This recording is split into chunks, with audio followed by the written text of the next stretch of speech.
Hello everybody, this is Crazy Canuck coming at you again from Saskatchewan, Canada. Thought I'd do a quick video. This is the video that I couldn't get uploaded due to technical difficulties, so I'm just going to do a quick abbreviated version. When it comes to soil and plant health, the number one key factor is biology. Now, you can go and buy all kinds of different biological products, but I prefer just to make my own. This is called indigenous microorganisms, or IMO.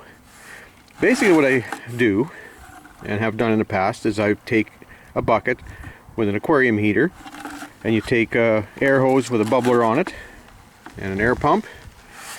You add water, you run it at about 80 or 90 degrees, and then you add a whole bunch of different materials. I add chicken litter, soil from the bush that carries a lot of mycorrhizal fungi, garden soil, worm compost, just as many different types of biological inoculants as you can. I bubble this for 24 hours, then I screen out all the debris, take the liquid, and add 1 gram of molasses per liter of water per day. So let's say you were going to grow your biology in here for 30 days, that would be 30 grams of molasses per liter. And so you can scale this as big as you want. You could do it in 45-gallon drums or totes or whatever you want. Oh, look at that, I got a little friend visiting. If that'll focus, and apparently not. Not sure what she's doing over here. Wants to be famous, I guess.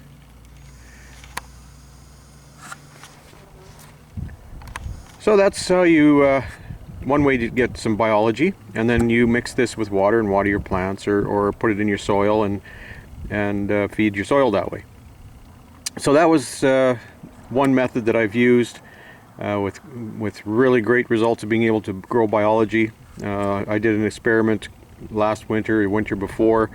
The biology was so active that the water was fizzing, almost like a soda. So it does work. I will show you some soil building techniques, and hopefully this video will be able to get uploaded. Alright, I want to talk a little bit about soil building. This area that is now a garden, this was a parking lot. Literally a parking lot. Where I live used to be an auction barn, and what they did is they hauled in clay about a foot deep and then put gravel on it. That's why there's so many stones in here. Now, this area, most of this area was just solid clay. It had no vegetation whatsoever, nothing would grow on it. So this is what I did to actually build soil. I don't use manures very often, but what I did is I worked it up. I put in a couple truckloads of manure, and then worked it in, and then waited for the weeds to grow. And as the weeds grew, I'd let them get about a foot high, and I'd work them in.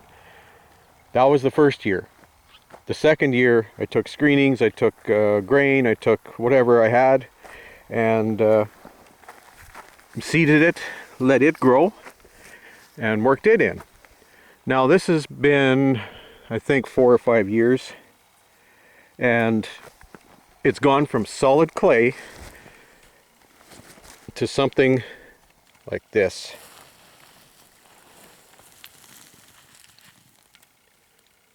You don't have to spend a lot of money.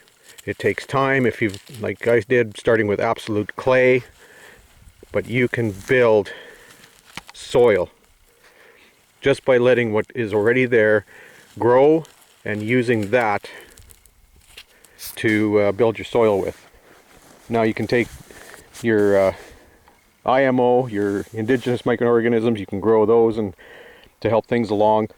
All kinds of different things. I've even, when I was doing a renovation, took wood shavings out of a house And back in the day, they'd put lime with the wood shavings. So there's your calcium source. And I put that in, and within a few months, you couldn't tell there was a wood chip in the soil. Very biologically active. So now to confirm that, we'll go back to my trusty EC meter, and we're going to check the EC. Like, look at that, you could bury that probe.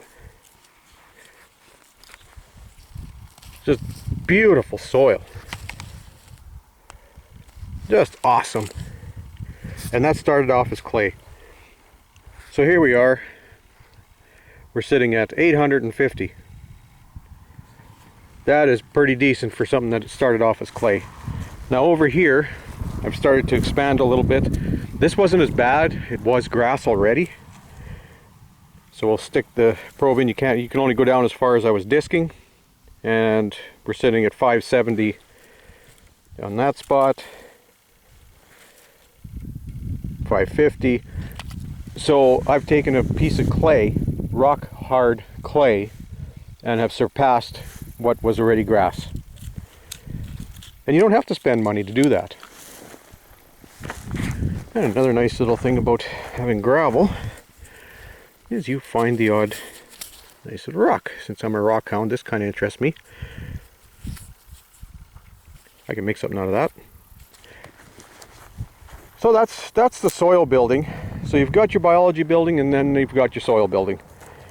And this is the soil where last year, if you look at the video I did on Marabella, this is the soil that it grew 6 feet high. The soil I had it in this year was kind of at the end of the garden where it really wasn't doing much for soil. And it still grew 4 feet high. So that's how I build soil, and we'll give you one more little update on the active composting, and I'll be back. So this is the active composting area, and I just want to show you how important biology is and how easy it is to enhance the biology in a piece of property that you have. So this is where I've been working in all the organic material, and the biology that's existing just goes crazy and decomposes this material, turning it into plant available nutrients.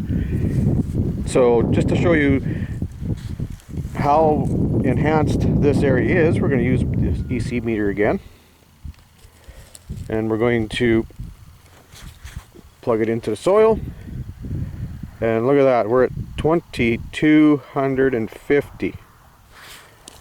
That's huge. Now we just go over just outside of the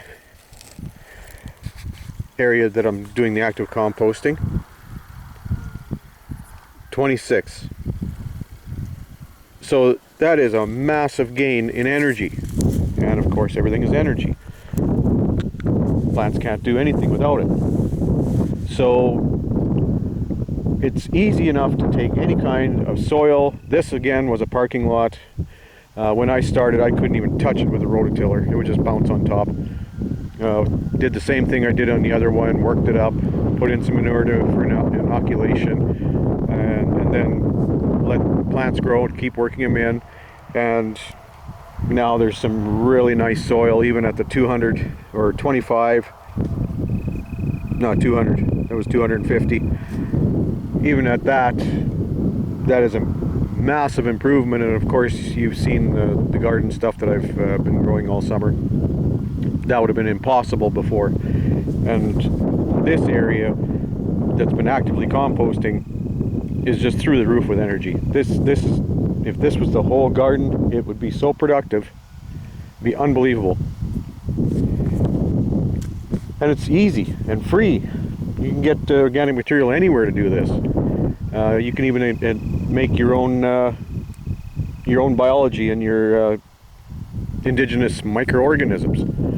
Inoculate the soil that way and feed it some sugar. You can put a tablespoon or two of sugar per gallon a couple times a month in your garden and enhance it that way. So if you're on a budget, you don't need a lot of money to do this. So that's it for this video. Hope everybody's doing great, and as usual, like if you like, subscribe if you haven't, spread the word. Let's grow some food.